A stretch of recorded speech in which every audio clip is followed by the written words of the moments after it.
شب قدر کے اندر انسان نوافل کس طرح ادا کرے یا اس رات کو انسان کون سی بندگی اور عبادت کرے تو وہ زیادہ بہتر ہے؟ تو پہلی بات تو یہ ہے کہ اس رات کے اندر کوئی فکس اور مقرر کردہ کوئی طریقہ عبادت نہیں، بلکہ عمومی طور پہ بتایا گیا ہے کہ اس رات کے اندر انسان کو تلاوت قرآن مجید کرنی چاہیے، تسبیح و تعلیل کرنی چاہیے، ذکر و اذکار انسان کرنے والا ہو، نوافل کو ادا کرنے والا ہو۔ یعنی یہ رات آپ کسی بھی طرح بندگی کی صورت میں اللہ رب العزت کی بارگاہ میں بیداری میں گزاریں، اپنے گناہوں کی معافی مانگیں، اپنے لیے، اپنے ملک،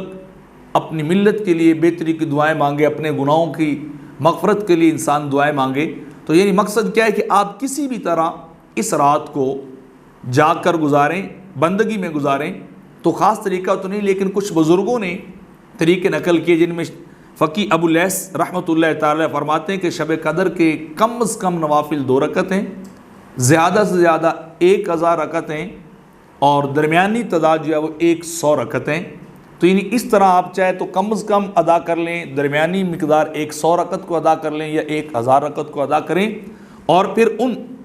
رکعات کے اندر جو درمیانی مقدار کی قرات ہے وہ یہ کہ ہر رکعت میں سورۃ فاتحہ کے بعد 1 مرتبہ سورۃ قدر انا انزلناہ فی لیلۃ القدر کو انسان پڑھے،